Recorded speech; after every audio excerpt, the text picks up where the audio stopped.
제가 같은 제목으로 찾아낸 사진 3장을 보여드릴 텐데요. 이 제목은 무엇일까요? 첫 번째 사진입니다. 두 번째 사진이고요. 세 번째 사진입니다. 제가 이미지 사이트에 이 제목을 넣었더니 이런 사진들이 막 떴습니다. 제가 어떤 제목을 넣었을까요? 네, 도간에 든 쥐였습니다.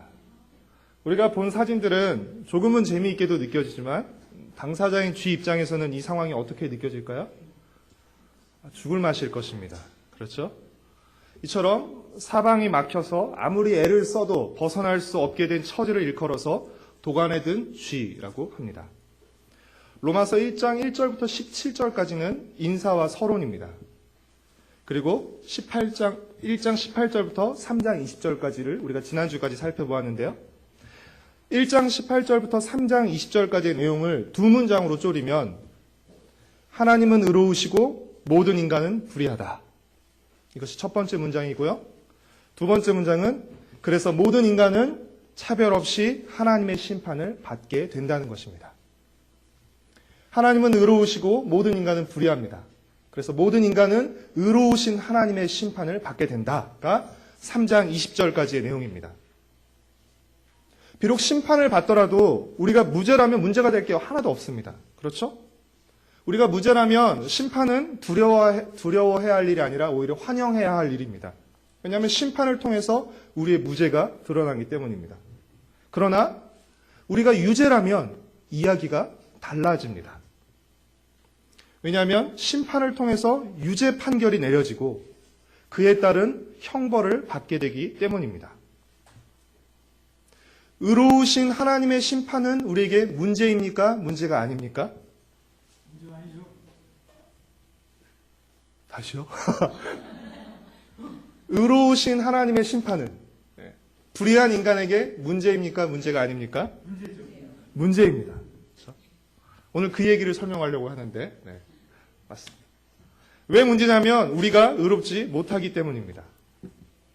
하나님이 주신 자연과 양심과 율법은 이방인이나 유대인이나 할 것 없이 배운 사람이나 못 배운 사람이나 할 것 없이 방탕한 사람이나 윤리적인 사람이나 할 것 없이 모든 사람이 유죄하다는 것을, 모든 사람이 불의하다는 것을 증명합니다. 하나님이 만드신 자연을 통해서 자연을 만드신 하나님이 계시다는 것을 알면서도 마음에 하나님 두기를 싫어하고 하나님 아닌 다른 우상을 경배하고 있고 또 양심에 무엇이 옳은지를 알면서도 양심에 어긋난 행동을 하고 또 율법을 범하고 있기 때문입니다. 심판하시는 하나님이 의로우시고 너무나 의로우시고 또한 우리가 불의하다는 증거가 너무나 명백하기에 우리는 아직 심판을 받지 않았지만 심판의 결과에 대해서 어떤 일말의 기대도 가질 수 없습니다. 혹시 하나님이 불의하신 분이라면 좀 깜빡깜빡 하시는 분이라면 혹시라도 실수로라도 나에게 무죄 판결을 내릴 수 있어요. 그러나 하나님께는 절대 그런 일이 없습니다. 하나님 너무나 의로우신 분이시기 때문에 그렇죠. 아직 심판이 행해지지는 않았지만 심판의 결과는 불을 보는 것처럼 너무나 분명하고 뻔하기 때문입니다. 우리에게는 100% 유죄 판결이 내려질 것이고 또한 우리는 그에 따른 형벌을 받게 될 것입니다. 그렇기에 의로우신 하나님의 심판을 받는다는 것이 우리에게 문제가 되는데 더 큰 문제는 이 의로우신 하나님의 심판을 받게 된다는 사실을 알면서도 이 심판의 결과, 즉 유죄 판결과 형벌에서 벗어날 방법이 우리에게 없다는 것입니다. 하나님께 심판을 받는다는 것을 아는 사람과 모르는 사람이 있을 뿐이죠. 아는 사람도 이 심판의 결과로부터 벗어날 방법이 도저히 없습니다. 다시 말해서 이 예정된 사망의 결말, 심판의 결과로부터 피할 방법이 우리에게 없다는 것이죠. 그렇기에 의로우신 하나님의 심판을 받게 된 인간의 처지는 마치 무엇과 같다고 할 수 있습니까? 동원에 든 쥐의 신세와 같다고 할 수 있습니다. 아무리 애를 써도 벗어날 수 없기 때문입니다. 그렇죠? 아주 큰, 그냥 뭐 조그만 독도 아니고 정말 감히 이게 끝도 보이지 않는 큰 독 안에 쥐가 갇혀있다고 생각해 보십시오. 그 독 안에서 그렇죠? 조금 더 날쌘 쥐, 조금 더 힘센 쥐, 조금 더 똑똑한 쥐, 조금 더 예쁜 쥐, 이게 무슨 의미가 있겠어요? 아무 의미가 없는 것이죠. 불의한 인간에게 남은 것은 독 안에 든 쥐처럼 예정된 사망의 결말을 맞이하는 것뿐입니다. 그 안에서 예정된 심판을 맞이하고 유죄 판결과 형벌을 받는 것뿐이죠. 불의한 우리에게 방법이 없다. 죄인 우리는 끝났다. 라는 것이 바로 로마서 1장 18절부터 3장 20절까지의 결론입니다. 한마디로 게임 오버라는 것입니다. 그러나 그 순간 이 게임에 놀라운 반전이 일어납니다. 3장 21절 말씀을 함께 읽겠습니다. 이제는 율법 외에 하나님의 한 의가 나타났으니 율법과 선지자들에게 증거를 받은 것이라. 우리가 읽은 개역 성경에는 빠져 있지만 헬라어 성경과 영어 성경에는 이제는 앞에 접속사가 하나 붙습니다. 그 접속사가 무엇일까요? 혹시 영어 성경을 갖고 계신 분 있으십니까? 무엇이죠? 어떤 접속사가 붙죠? but입니다. 그렇죠? 그러나라는 접속사가 원래는 있습니다. 그러니까 21절은 우리 개역 성경에는 생략되어 있지만 그러나 이제는으로 시작하는 것입니다. 그러나 이제는 여러분 3장 20절까지의 결론이 무엇이라고요? 방법이 불의한 우리에게는 방법이 없다. 다 끝났다는 것이었습니다. 생략된 접속사 그러나를 넣어서 21절은 어떻게 시작한다고요? 그러나 이제는으로 시작합니다. 그래서 어떤 성경학자는 그러나 이제는 이라는 이 한마디가 성경 전체에서 가장 큰 전환점을 이루는 한마디라고 표현하기도 합니다. 여러분 논리적으로 한번 생각해 보시겠습니까? 문맥상으로 3장 20절까지의 결론은 우리에겐 방법이 없다. 우리는 끝났다. 해결책이 없다입니다. 그리고 3장 21절은 어떻게 시작한다고요? 그러나 이제는으로 시작합니다. 그렇다면 21절은 뭘 말하려고 하는 걸까요? 우리에겐 방법이 없다입니다. 그렇죠? 지금까지 결론은 방법이 없다. 끝났다. 해결책이 없다입니다. 31절은 이제 그러나 이제는 이라고 하면서 뭘 말하려고 하는 것이에요? 방법이 생겼다는 것입니다. 해결책이 생겼다는 것입니다. 아무리 애를 써도 인간에게는 해결책이 없었는데 그러나 이제는 해결책이 생겼다는 것입니다. 지금까지는 방법이 없는데 방법이 생겼어요. 해결책이 없었는데 그러나 이제는 해결책이 생겼습니다. 그렇다면 그 방법과 해결책은 누구에게서 나온 것입니까? 예수 그리스도. 인간에게서 나온 것이 아니라 하나님에게서 나온 것이라는 것이죠. 하나님이 방법 없는 인간의 문제를 해결할 방법을 제시해 주셨다는 것입니다. 그 하나님의 방법을 21절은 뭐라고 표현하고 있습니까? 하나님의 한의라고 표현하고 있습니다.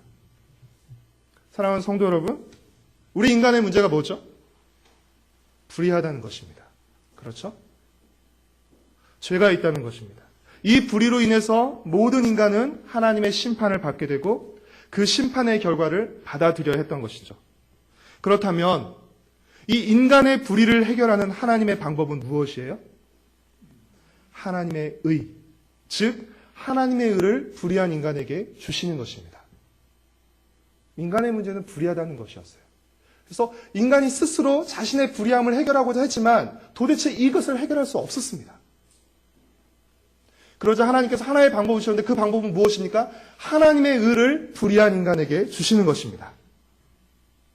하나님의 의를 주신다는 것은 다르게 표현하면 하나님께서 의롭게 여겨주신다는 것을 의미하는 것입니다. 그리고 이것을 칭의라고 표현합니다. 하나님께서 의롭게 여겨주신다. 즉 불의한 인간을 의롭게 여겨주심으로써 의로우신 하나님의 심판과 그 심판의 결과에서 우리를 건져내 주시겠다는 것입니다. 그렇다면 하나님은 불의한 인간에게 어떻게 하나님의 의를 주십니까? 22절 말씀을 함께 읽겠습니다. 곧 예수 그리스도를 믿음으로 말미암아 모든 믿는 자에게 미치는 하나님의 의인이 차별이 없느니라. 예수 그리스도를 믿는 모든 자에게, 예수 그리스도를 믿는 자에게 하나님의 의를 주시겠다는 것입니다. 다시 말해 예수 그리스도를 믿는 모든 자를 하나님께서 의롭게 여겨주시겠다는 것입니다. 불의한 모든 인간에게 임한 하나님의 차별 없는 심판에 대한 하나님의 해결책은 무엇입니까? 믿음을 통해 주시는 하나님의 차별 없는 의입니다. 아멘. 심판이 차별이 없었듯이 구원에도 차별이 없다는 것입니다. 사랑하는 성도 여러분, 불의한 인간의 문제, 죄의 문제를 해결해 주는 하나님의 방법이 무엇이라고요? 예수 그리스도를 믿는 자를 의롭게 여겨주시는 것입니다. 한마디로 믿음을 통한 칭의입니다. 그러나 이 칭의라는 말 자체가 의미하듯이 칭의는 의롭지 않은 자를 의롭다고 여겨주는 것입니다. 그렇다면 의롭지 않은 자를 의롭다고 여겨주는 것은 의로운 일입니까? 의롭지 않은 일입니까? 네. 상식적으로. 의롭지 않은 자를 의롭다고 여겨주는 것은 의로운 일이에요? 의롭지 않은 일이에요? 만약 재판정에서 누가 봐도 유죄임이 분명한 사람을 재판장이 그냥 의롭게 여겨주는 것이에요. 당신 무죄입니다 라고 판결을 내린다면 여러분 이를 의로운 판결이라고 할 수 있습니까? 그럴 수 없습니다. 하나님은 불의한 인간에게 하나님의 의를 주심으로, 다시 말해 불의한 인간을 의롭게 여겨주심으로 인간의 불의의 문제를 해결하려고 하시는데, 그렇다면 그 방법 또한 어떠해야 하죠? 의로워야 하는 것이죠. 만약 불의한 방법으로 하나님께서 의롭게 여겨주신다면 그것 자체가 불의한 것이 되고 마는 것입니다. 하나님의 불의한 방법을 사용하시다면 하나님도 불의한 분이 되시고 마는 것입니다. 그렇기에 하나님은 어떤 방법을 사용하시죠?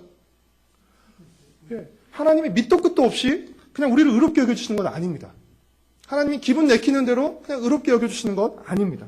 하나님은 예수 그리스도를 통해서 정당한 절차와 방법으로 우리를 의롭게 여겨주시는 것입니다. 24절 말씀을 함께 같이 읽겠습니다. 그리스도 예수 안에 있는 속량으로 말미암아 하나님의 은혜로 값없이 의롭다 하심을 얻은 자 되었느니라. 예수 그리스도 안에 있는 속량으로 말미암아. 이 속량이라는 말은 노예 제도에서 쓰이던 말인데요. 누군가 돈을 지불하고 노예로 있던 사람을 풀려나게 하는 것입니다. 로마서 3장 9절에 모든 사람이 다 죄 아래에 있다라고 표현했는데요. 죄 아래에 있다는 것이 무엇을 의미한다고 우리가 지난 시간에 살펴보았죠? 네. 지난 시간에 그 얘기는 안 했는데요. 네. 죄 아래에 있다는 것은 죄의 권세와 지배 아래에 있다는 것을 의미하는 것입니다. 즉, 죄 아래에 있다는 것은 죄의 노예와 포로가 되어 있다는 것을 의미하는 것입니다.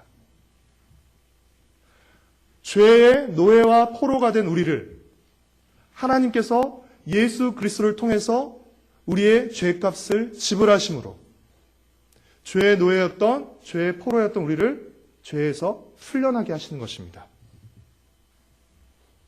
우리 입장에서는 값없이 공짜로 풀려나는 것이지만 하나님 입장에서는 예수 그리스도를 통해서 정상적으로 죄값을 지불하셨기에 우리를 의롭게 여기실 수 있는 것입니다. 하나님은 예수 그리스도의 속량을 통해서 우리를 의롭게 여겨주시는 정당한 근거를 마련하신 것입니다. 속량과 더불어서 하나님께서 예수 그리스도를 통해 우리를 의롭게 여겨주시는 또 하나의 근거는 무엇입니까? 25절 말씀을 같이 읽겠습니다. 이 예수를 하나님이 그의 피로써 믿음으로 말미암는 화목 제물로 세우셨으니 이는 하나님께서 길이 참으시는 중에 전에 지은 죄를 간과하심으로 자기의 의로우심을 나타내려 하심이니. 하나님은 의로우시기에 불의와 죄에 대해서 진노하시고 심판하실 수밖에 없습니다. 죄에 대한 하나님의 진노와 심판은 감정적이고 즉흥적인 감정이 아니라 의로움에서 나오는 거룩하고 필연적인 반응입니다. 의로우시기 때문에 불의에 대해서 하나님은 분노하시는 것이에요. 하나님께서 예수 그리스도를 화목제물로 삼으셨다는 것은 무슨 뜻이죠? 하나님과의 화목을 위해서 예수님이 제물로 드려지셨다는 것입니다. 다시 말해 우리가 받아야 할, 불의한 인간이 받아야 할 죄의 진노를 누가 받으셨다는 것이에요? 예수님이 받으셨다는 것입니다. 화목제물이신 예수님께서 우리 대신 하나님의 진노를 받으심으로 하나님의 진노가 해소된 것입니다. 그럼으로써 우리는 하나님과 화목한 관계가 될 수 있었던 것입니다. 여러분, 예수님이 붙잡히기 전 마지막 겟세마네 동산에서 기도하셨던 그 간절한 기도가 무엇이었죠? 할 수만 있거든 이 잔을 내게서 옮겨달라고, 피할 수 있게 달라고 기도했습니다. 그 잔이 어떤 잔이었습니까? 하나님의 진노의 잔이었습니다. 예수님은 우리 대신 하나님의 진노를 받으신 것이에요. 불의한 인간은 의로우신 하나님 앞에 항상 어떤 존재예요? 진노와 심판의 대상입니다. 그런데 감히 의로우신 하나님 앞에 나갈 수가 없죠. 그런데 예수님께서 우리가 받아야 할 진노를 대신 받아주심으로써 이제 우리는 하나님 앞에 나아갈 수 있게 되신 것입니다. 진노 아래 있던 불의한 인간과 하나님의 사랑 안에 있던 예수 그리스도의 자리를 하나님께서 바꿔주신 것이에요. 그래서 이제 우리는 더 이상 진노의 대상이 아니라 하나님의 사랑의 대상으로서 하나님 앞에 설 수 있게 된 것입니다. 여러분, 이 놀라운 자리교환, 이 일이 어디서 일어났죠? 십자가에서 일어났습니다. 그렇게 이 십자가의 사건은 참으로 놀랍고 참으로 대단한 사건인 것입니다. 하나님은 십자가에서 우리의 죄와 불의에 대한 하나님의 진노와 심판을 내리셨습니다. 예수님은 십자가에서 우리 대신 그 진노와 심판을 당하심으로써 하나님의 공의와 하나님의 사랑을 모두 충족시키신 것입니다. 결국 십자가는 하나님이 얼마나 의로운 분인지를 드러내는 사건입니다. 드러내는 장소입니다. 또한 십자가는 예수 그리스도를 믿는 자를 의롭게 하는 사건이기도 하는 것이죠. 하나님이 얼마나 의로우신 분인지를 보여주고 또한 그 십자가의 사건으로 말미암아서 예수 믿는 모든 자를 의롭게 하는 사건이 되는 것입니다. 26절 말씀을 함께 읽겠습니다. 곧 이때에 자기의 의로우심을 나타내사 자기도 의로우시며 또한 예수 믿는 자를 의롭다 하려 하심이라. 하나님은 십자가에서 자신의 의로움을 나타내셨습니다. 모든 죄와 불의에 대한 하나님의 진노와 심판을 쏟아내셨어요.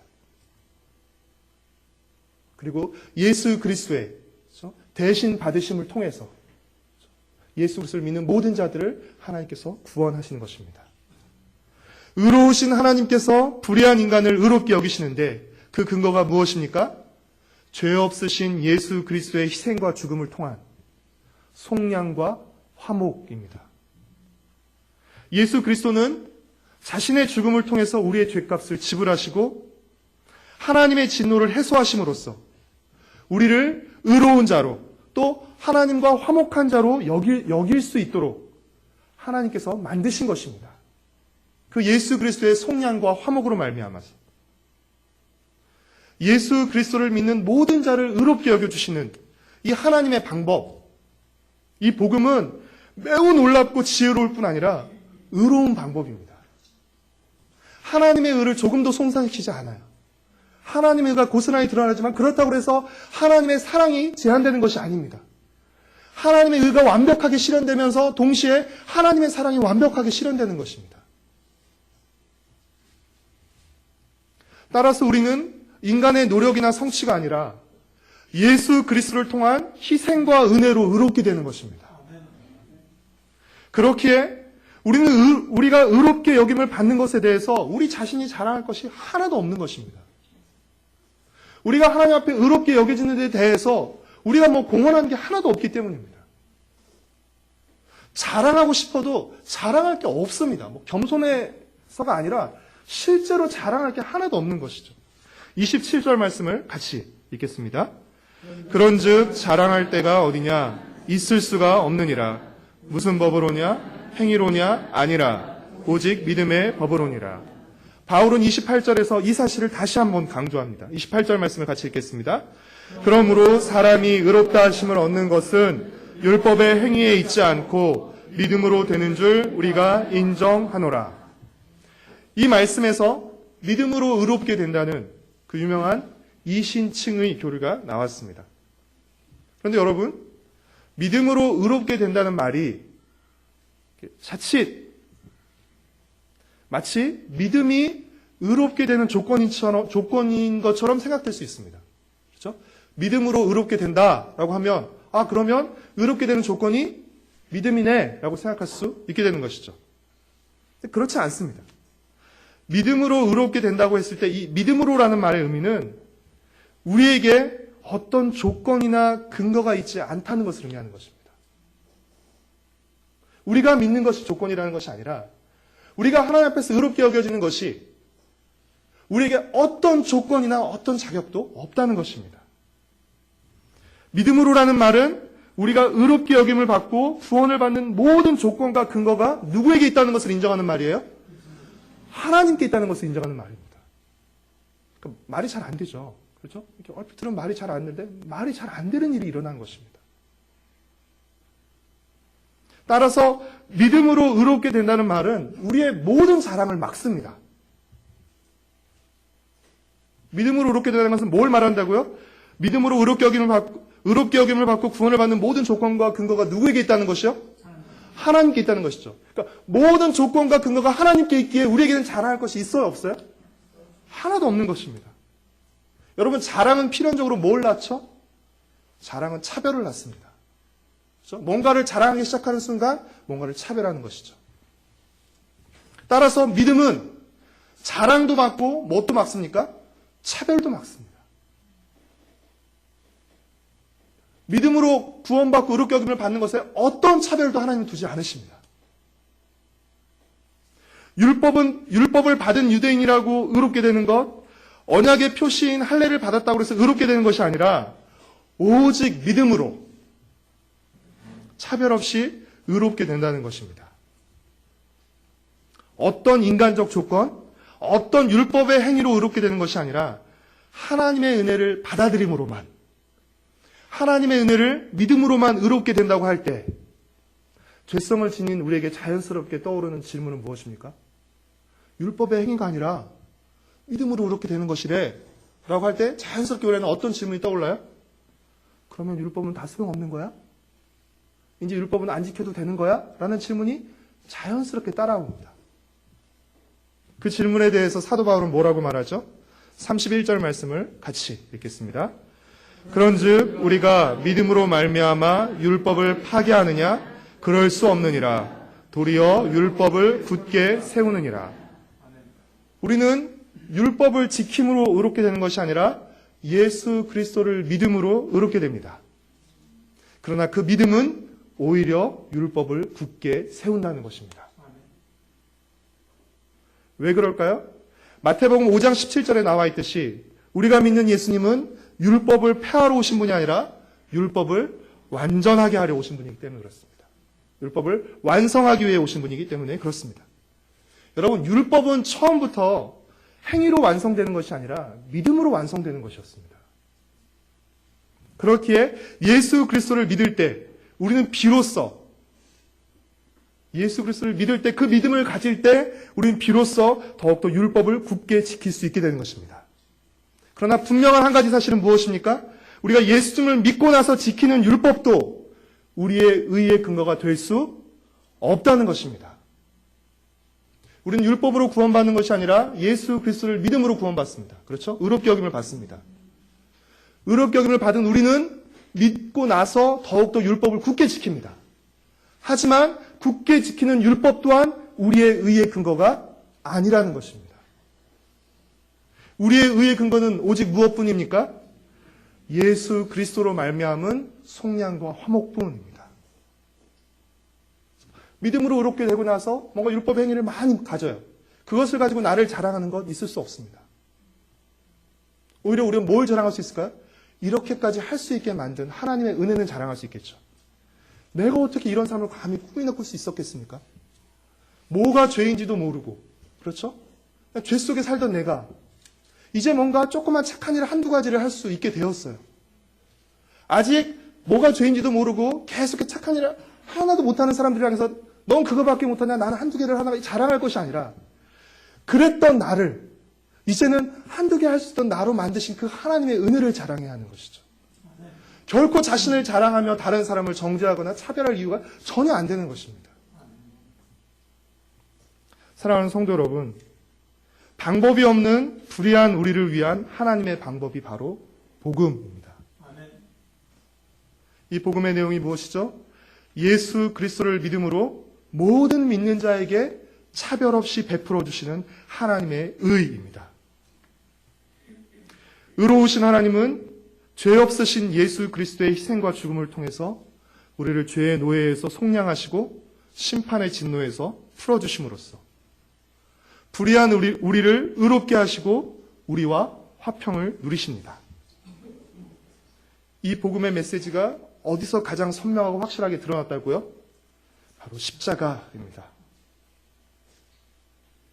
십자가에서 죄에 대한 하나님의 진노가 얼마나 크고 무서운지가 나타났습니다. 또한 십자가에서 동시에 죄인을 구원하시기 위한 하나님의 사랑이 얼마나 크고 놀라운지가 드러났습니다. 하나님은 이 십자가를 통해서 자신의 정의와 불의한 인간에 대한 칭의를 동시에 이루신 것입니다. 그런 이 십자가는 얼마나 놀라운 것입니까? 하나님의 정의와 불의한 인간에 대한 칭의를 하나님께서 십자가에서 이루셨어요. 그래서 바울은 고린도전서 1장에서 십자가를 하나님의 능력이라고 부르고 십자가를 하나님의 지혜라고 부르는 것입니다. 어떤 인간이 누가 도대체 이 방법을 생각해낼 수 있겠습니까? 사랑하는 성도 여러분, 우리는 행위가 아닌 믿음으로 의롭게 여김을 받습니다. 우리는 우리가 한 일 때문이 아니라 예수 그리스도께서 하신 일로 의롭게 여김을 받습니다. 의롭게 여김을 받는 것, 이 칭의는 오직 은혜로 받습니다. 오직 그리스도 안에서 받습니다. 오직 믿음을 통해서 받습니다. 오직 믿음으로 의롭게 되었다고 말하는 것은 오직 그리스도로, 오직 은혜로 의롭게 되었다고 말하는 것과 같은 것입니다. 우리의 모든 의와 구원의 근거는 바로 예수 그리스도이십니다. 예수님을 믿기 전에도 그랬고요. 예수님을 믿고 난 후에도 마찬가지입니다. 그렇기에 예수님 믿고 나서 남들보다 조금 더 잘하고 열심히 하는 것으로 우리의 의의 근거로 삼고 자랑해서는 안 되는 것이죠. 우리에겐 소망이 없었지만 그러나 이제는 예수 그리스도로 말미암아 소망이 생겼습니다. 예수 그리스도를 믿음으로 의롭게 된 성도 여러분, 우리를 의롭게 만드시기 위해 십자가에서 우리를 대신해 모든 죄의 대가를 치르신 예수 그리스도의 그 값비싼 희생과 사랑을 잊지 마십시오. 우리는 값없이 받았지만 값없이 주시기 위해서 하나님은 가장 고귀한 희생의 대가를 치르신 것입니다.